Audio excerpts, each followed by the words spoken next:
अब आगे गुरुदेव भगवान हमें क्या शिक्षा दे रहे हैं, ध्यान से सुनना भाई और बहनों। बताओ, जैसे अब्राहिम सुल्तानदम के कितने ठाठ थे, राजा था, उसको उस संपत्ति जो उसके गले पड़ रही थी, उसकी जान का झाड़ बन गई थी, उसके जीवन को नष्ट कर देता वो ठाठ बाट, उससे मुश्किल से निकाला उस दलदल से। तो बच्चों थोड़ा सा हर पहलू पर ध्यान दो। कितनी बड़ी बात कह रहे हैं गुरुदेव भगवान। यह अध्यात्म है भाई और बहनों। हमने थोड़ा दिल डांटना पड़ेगा, गुरु जी के वचनों पे विश्वास करना पड़ेगा। अब्राहिम सुल्तान अधम, किस बात की कमी थी भाई?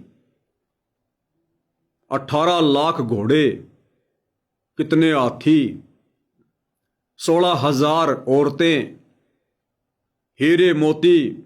परमात्मा उसके खजाने की थोड़ी बहुत महिमा करते हैं ना। अरबों खरब खजाना।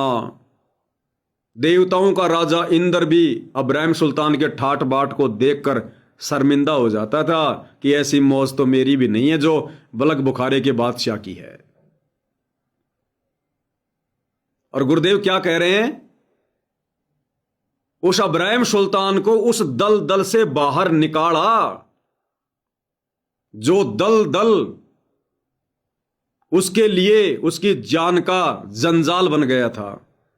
यानी वो संपत्ति, वो माया, वो धन, वो पैसा, वो औरतें, वो ठाट बाट, वो हाथी घोड़े, वो मान बढ़ाई, परमात्मा कहते हैं उसके जी का जंजाल था, काल की बेड़ियां थी। हम नादान ये चीजें परमात्मा से मांगते रहते हैं और भगवान ने इन चीजों को क्या बताया? दलदल। दलदल क्या होता है? ऐसी मिट्टी, ऐसी गारियां जिसमें जितने ज्यादा पैर मारोगे बाहर निकलने के बजाय अंदर ही धंसते जाओगे, उसको कहते हैं दलदल। तो इस संसार की झूठी संपत्ति, आवश्यकता से ज्यादा धन, माया किसी भी रूप में, ये दलदल है भगत के लिए, दलदल।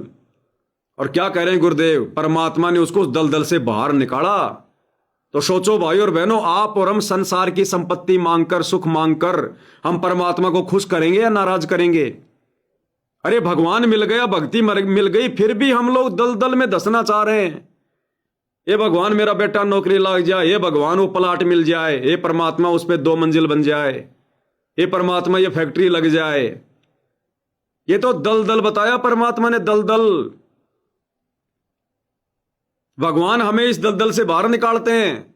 हम दलदल में फंसना चाहते हैं। हमारी बुद्धि कितना काम कर रही है अब। और क्या कह रहे हैं गुरुदेव?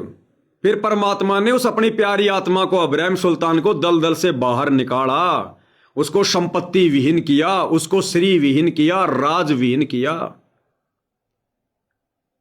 और आप और हमारे ऊपर कैसी रजा हुई? विचार करो भाई और बहनों।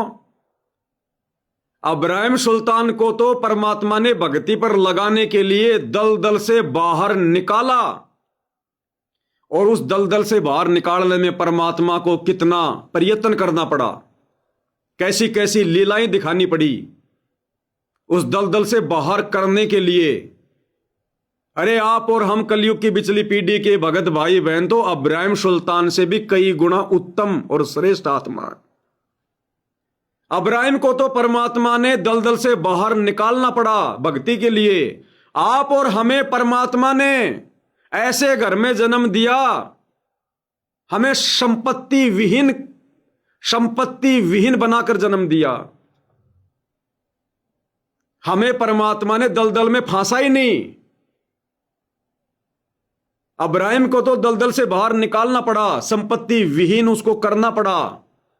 आप और हमें परमात्मा ने ऐसे घरों में जन्म दिया, संपत्ति विहीन बनाकर। हमें परमात्मा ने पहले ही दलदल से बाहर निकाल रखा है। तो सर्वश्रेष्ठ आत्मा कौन? अब्राहिम सुल्तान या आप और हम?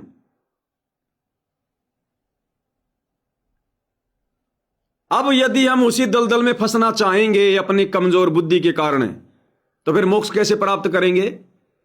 हम रोजाना तो भगवान से संध्या आरती के बाद एक शब्द गा कर ये विनती कर रहे हैं, अष्ट सिद्धि और नौ निधि बैकुंठ का वासा हो, सो मैं तुमसे न मांगता सब थोथरी आशा हो।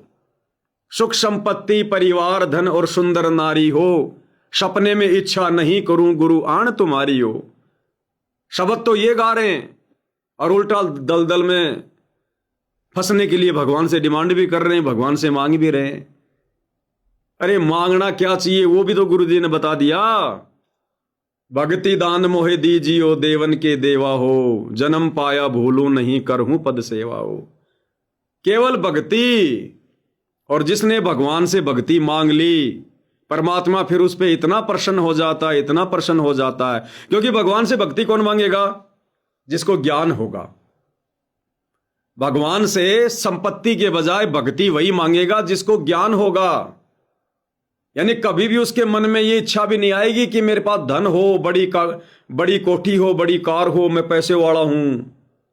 उसके कभी सौपन में भी नहीं आएगी। जिसको ज्ञान हो जाएगा वही आदमी अपने भगवान से, अपने गुरु से भक्ति धन मांग सकता है।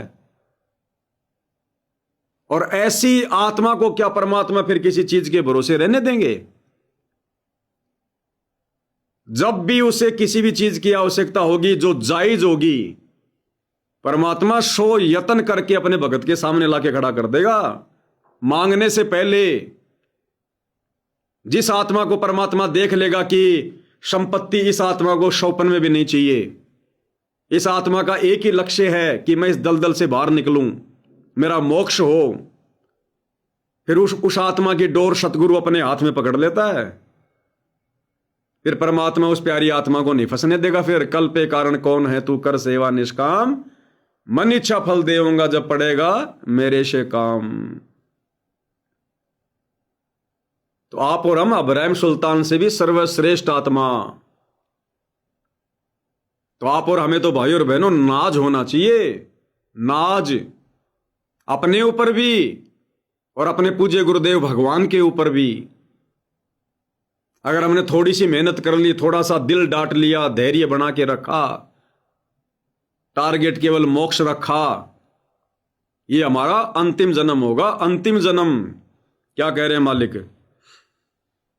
बताओ, जैसे अब्राहिम सुल्तानदम के कितने ठाट थे, राजा था, उसको उस संपत्ति जो उसके गले पड़ रही थी, उसकी जान का झाड़ बन गई थी, उसके जीवन को नष्ट कर देता वो ठाठ बाट, उससे मुश्किल से निकाला उस दलदल से।